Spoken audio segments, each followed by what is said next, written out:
Hello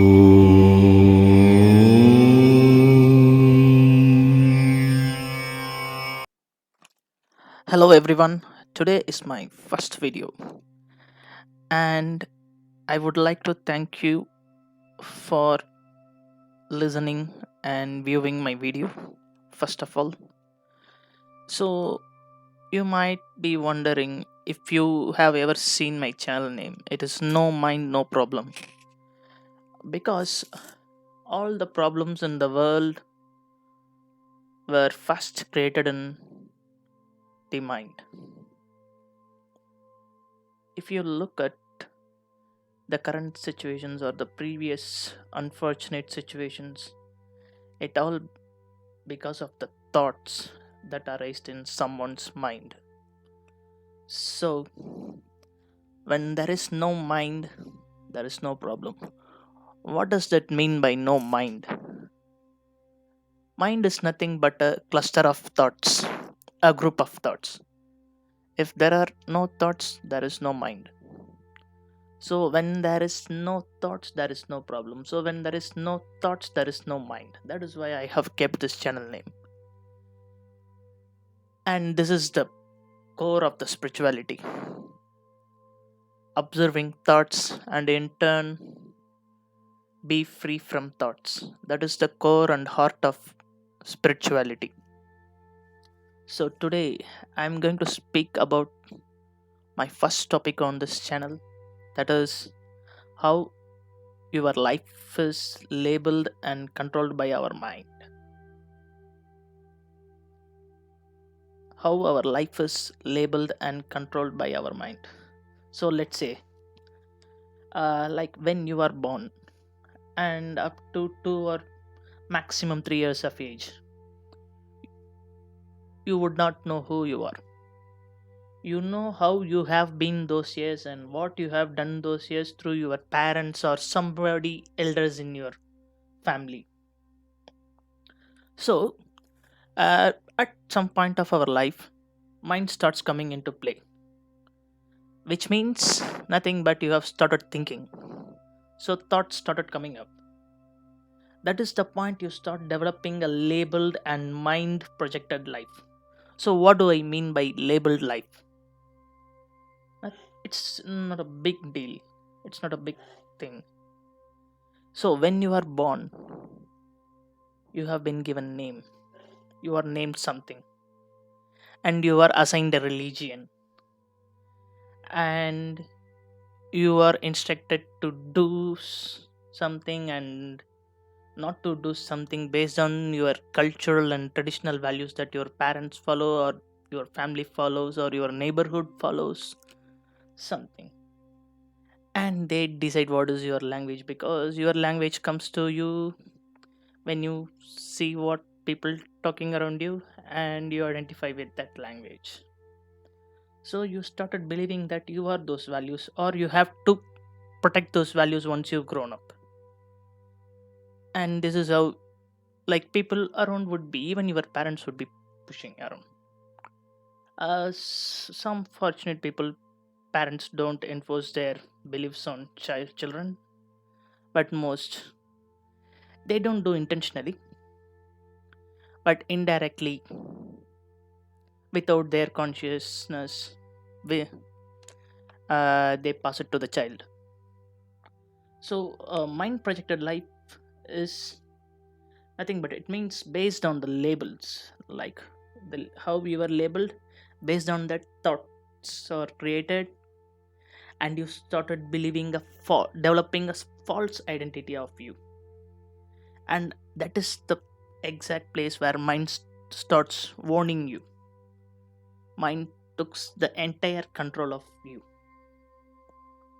With these false projections, your mind creates separations. Then only it can be alive. Else you will figure out what are the things that mind is doing to you. So with separations and hate, mind starts taking control over you. So it says like you are black, he is white, you are Hindu, he is a Christian, your language is superior than Every language is like that. uh, and many separations, like either it keeps you superior or inferior, but it its prime goal is to keep you away from God or the present moment. So God and present moment are same. Like when you are aligned with present moment, you are God. When you live in the now, you don't have thoughts. When you don't have thoughts, you are God. So in that case, when the hate rises and you become the victim of your mind, and adding to that the body identity poison totally consumes you, you started believing that you are body. But only you realize this, like when you see somebody is dead, at the time, in that moment, you start seeing the difference between your body and you. But later when you came out of the funeral, you tend to forget. That happens. But in the death, you start contemplating for some time that who was that in that person who is dead. Still the body is there, but who is not there. So if he is a human, I am also human, so same applies to you, same applies to me. So we start, there is something inside the body that kept us alive, and we at that time, for a brief moment, most will be questioning the body identity. So you might be like hinting at this body is not me, but we don't continue to question that. If we question that, that is what the great saints did. They questioned when they had doubt over their mind, and they have questions about their body identity, and they know that body is decomposable and my mind does not always think. There are at some point of sleep you are without thoughts. So at that time you start questioning. But we forget. Once we leave the funeral, we forget. Once the grief is over, again our mind starts dominating us, or we are letting it dominating us. So in my upcoming videos, I will talk more about how to overcome this. So as a current suggestion, what I will say, whenever a thought arises, so maybe it may be difficult, like whenever a thought arises, if I give you a suggestion, it will be difficult because you might be thinking something when you are watching video. You might be thinking how I would look like is this guy is worth or not, something you might be started thinking about me, or something else, your personal problems, or thinking about what will be the next video. So not, just remember this thing. When you have the intense thought, either it is happiness, fear, or anger, watch who is that getting angry. Watch the thoughts, observe the thoughts.